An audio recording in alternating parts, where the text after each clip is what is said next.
What's up and welcome to this week's Motivate Your Monday.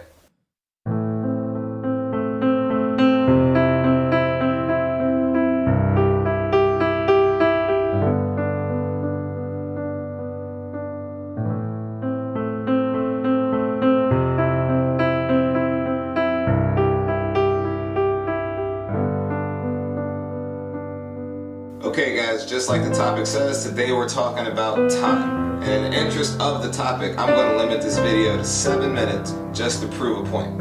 If you are focused on being concise and very efficient with what you do in your time, it doesn't matter what you try to do, you will get it done. And not only will you get it done, you'll have more time to get more things done.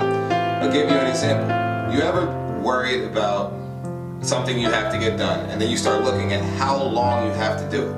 You look at yourself and you say, I've only got an hour to do this assignment, or I've only got an hour to get this job done. And by the time you get done worrying about how long it's going to take you, you realize you've wasted about 10 minutes of the hour you already said you didn't have enough time to use. Now, that's just a small example, but a lot of us go through life like that. We all live our lives worried about what we can get done and what we can't get done, but at the same time, while we're worrying, we're consistently talking to ourselves and wasting even more of the time that we don't have. The thing I love about the day, in most cases, because again, like, it's geographical, but we all have 24 hours in a day, except for unless you live in like the North or the South Pole, in which you live in like perpetual darkness or perpetual light. But for most of us, we all have 24 hours in a day. And what you choose to do in your 24 hours is what's going to decide what you get to do tomorrow.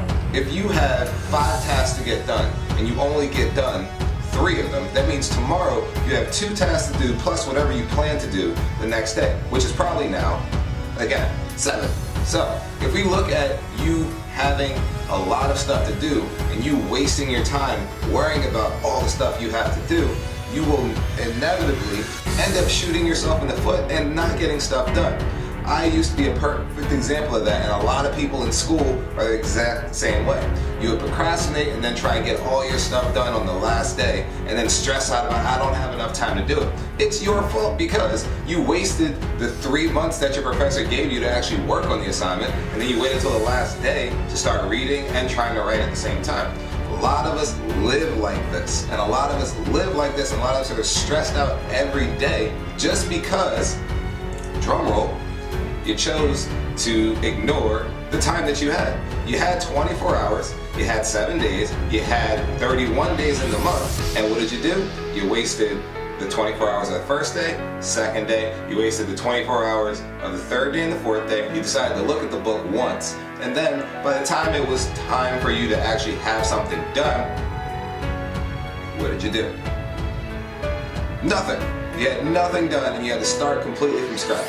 A lot of people just waste so much time, but at the same time that you're wasting this time, you're also complaining about all the time you don't have. I can't stand people who just don't get anything done, but complain about how they can't get anything done.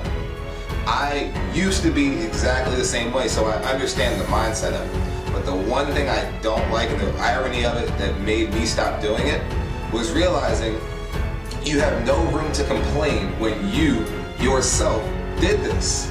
If you completely waste 6 out of your 7 days, you can't complain on the 7th day about how much time you don't have. You can only complain realistically when you're given an amount of time that you cannot use. I'll give you an example that made me laugh. I was on Instagram just trolling through like a lot of people do, and a post came up that made me actually think about this video that I was going to do. And it said, ironically, your teacher complains when you try to write an essay in 1 day. So, your professor knows that you tried to completely BS this essay, and we know that you did it in 1 day, but at the same time your professor gives you a test and says, write this essay in 1 hour.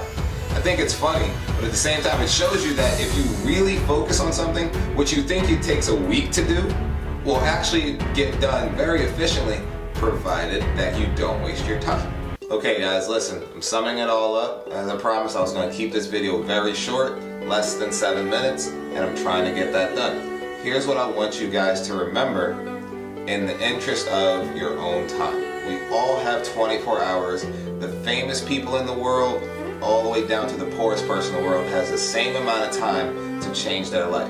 What you do with that 24 hours is completely your decision. The biggest part that gets in a lot of people's way is you do not value the time you have. And the fact is, the only difference in your time and my time is what I do with it. Your clock is ticking the same way mine is. You wake up at 8 o'clock, I wake up at 7. That's an extra hour I get to use. You go to bed early, I stay up an hour later. That's an extra hour I get to use. And if you look at that exponentially, if every day I invest an extra 2 hours compared to what you invest in your day, that means in a year, how much of a difference is there going to be in the amount of work that I've been able to get done versus the amount of work you've been able to get done? In 2 years, in 5 years, and that's the big thing that separates people who are successful. They've been doing things like this for years, and now there's no way to close the gap because of how much extra time that they've given themselves.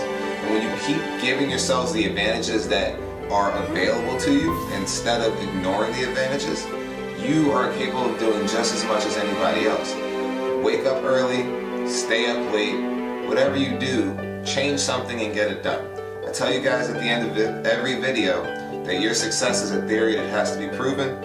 I want to see you guys get out there, prove your theory, and prove yourself. I'll see you guys next week.